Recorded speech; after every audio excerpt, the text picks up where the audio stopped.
Bon allez, c'est parti, je suis sur la Dordogne, on a une superbe météo, le niveau est quand même pas mal redescendu, malgré le temps de merde et la pluie. Pendant que l'eau était plus haute, le brochet ça le faisait pas du tout, donc on va espérer que ça le fasse aujourd'hui, et avec un peu de chance qu'il reste de l'activité sur les silures. Et puis voilà, petite session sur la Dordogne, ça fait toujours plaisir quoi qu'il arrive. Ah, pour aujourd'hui j'ai encore pris les leurres habituels, hein. Le twin tail et j'ai le shad en 18 cm là. De toute façon là je commence par le brochet. Je serai normalement assez vite fixé s'il se passe quelque chose ou non. Bah ces derniers jours les brocs ils voulaient pas. Je pense qu'ils étaient partis au fin fond des bordures des branches.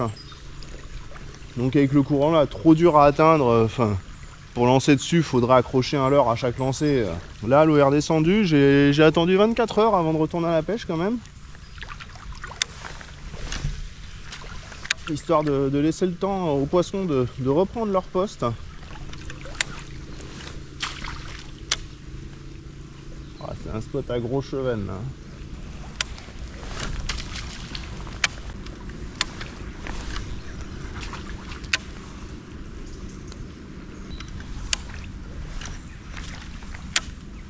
Bon, on est dans une zone assez peu profonde. Et là, il y a le virage qui va débuter. Et dès qu'il y a le courant qui tape dessus, ça va être beaucoup plus profond. Ici, on peut le voir là aussi. Pendant l'hiver, c'est un bras mort. Donc c'est encore un peu tôt, mais avec les gros courants, ça fait une superbe cache pour les poissons. Zone de reproduction, enfin vraiment un super biotope.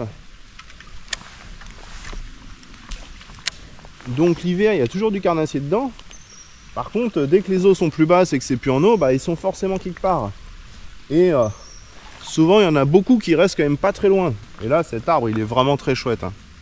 Assez dense. Alors le problème, c'est qu'on peut pas aller non plus très loin dedans avec les leurres.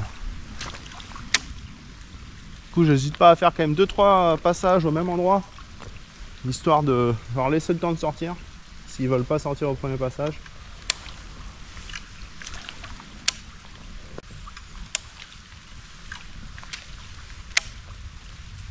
Bah c'est reparti, hein. Petite averse orageuse hein. Tant qu'il n'y a pas d'éclair, ça me va.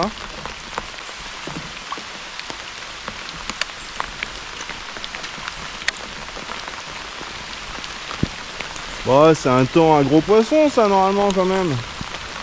Bon du coup je suis passé sur le shad. Et puis bah on va espérer qu'il y a un moustachu. T'en aies envie quoi, ça serait cool. Ouais, il y a un petit silure là.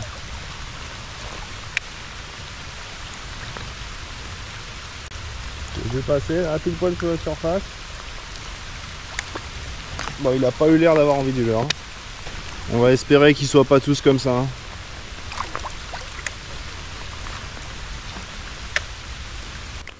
Bon, on arrive sur la zone où je rate un beau la dernière fois. On va voir s'il y a du pépère dans le coin, ça serait cool.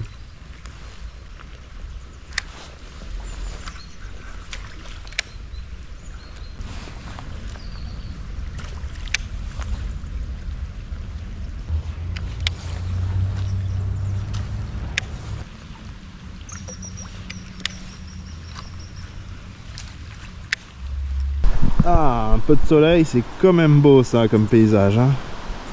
Aïe aïe aïe. Trop cool. À défaut de poisson, on se contente des jolis panoramas quoi. Ah, qu'est-ce que c'est dur aujourd'hui.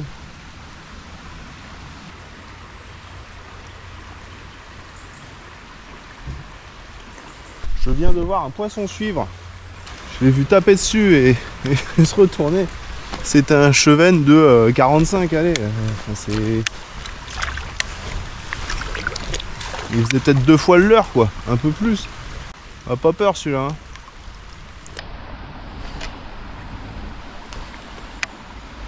Un bon spot. On va espérer qu'il réponde présent.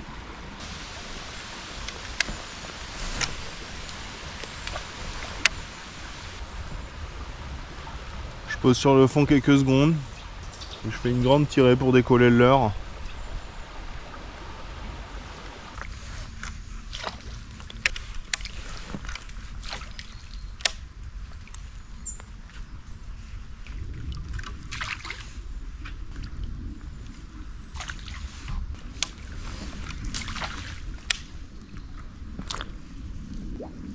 Bah, ça va faire pas loin de 3 heures que je pêche, hein.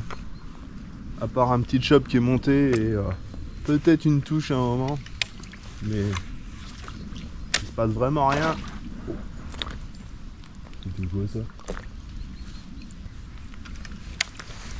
C'est pas une grenouille, un truc comme ça. C'est violent quand même.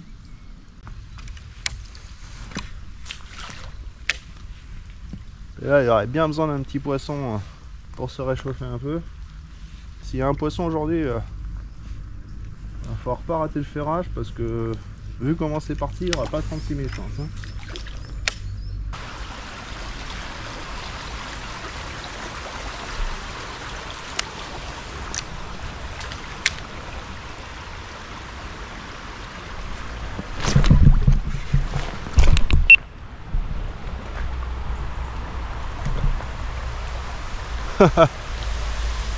J'y croyais pas. Sur le chemin pour aller au spot à broc, un petit contre-courant avec derrière un petit rapide.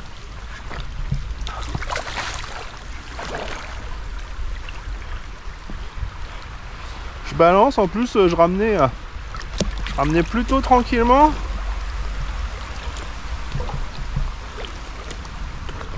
Oh, bah, il était bien dans le contre-courant en train d'attendre. On dirait un comportement de broc. Il devait être vraiment à l'affût en train de regarder les poissons qui peuvent descendre le courant. Ah bah ça fait du bien. Encore une fois, hein, on en apprend tous les jours, hein, parce que... Alors c'est un beau spot, donc je le pêche. Mais c'est clairement pas un spot où je m'attends à trouver un silure. Enfin, si vraiment vous me demandez des spots à silure, c'est pas là que j'irai le chercher, quoi.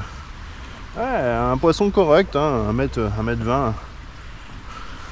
C'est cool. Ça fait du bien.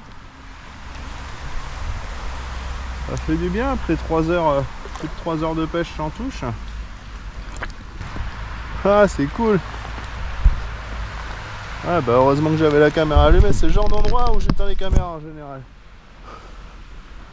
Pour économiser. Ah, on a un loulou correct.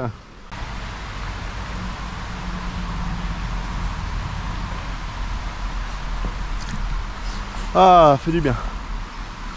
C'est bon.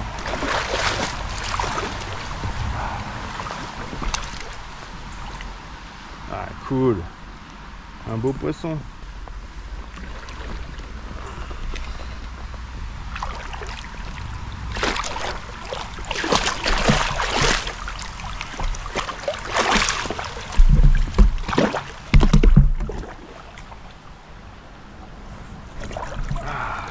Ouais, correct. Ah, t'es beau, toi. Bon, bah, un poisson qui fait très plaisir. Ah, il y a un peu de poids quand même. Allez, allez, détends-toi. Allez. Casse pas la canne, casse pas la canne. Oh putain.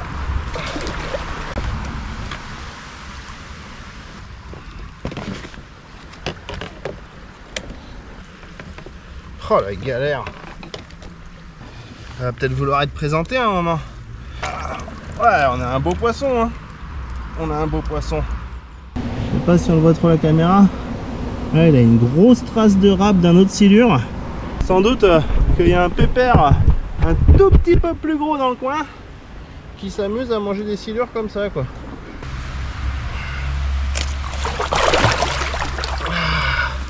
Ah, il a senti qu'il n'y avait plus l'hameçon, il a voulu y retourner. Tu vas pouvoir y retourner, mais d'abord je filme. Allez, allez.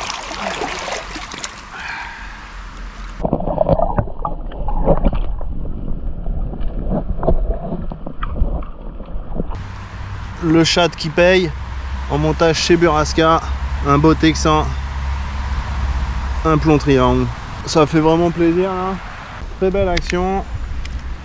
Le lancer dans le petit contre-courant bien marqué.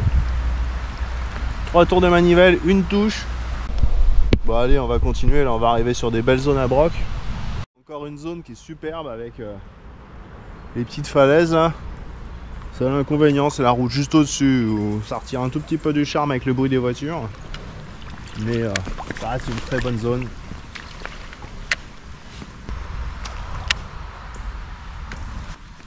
Bah, je suis dans une super zone à broc là, ça fait un plateau derrière une île, enfin le long d'une île. Très peu de courant, pas mal d'herbiers qui ont poussé cet été. Oh, oh, très gros broc.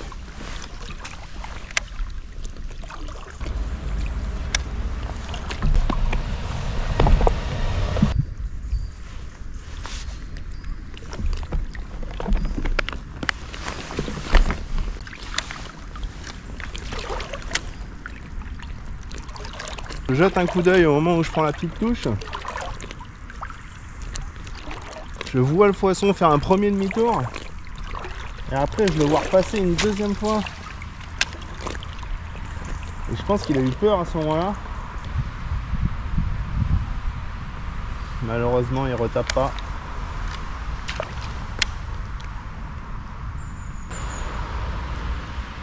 Je sais pas s'il coffre pas complètement, s'il tape avec le bec fermé, je sais pas exactement ce qu'il aurait fait.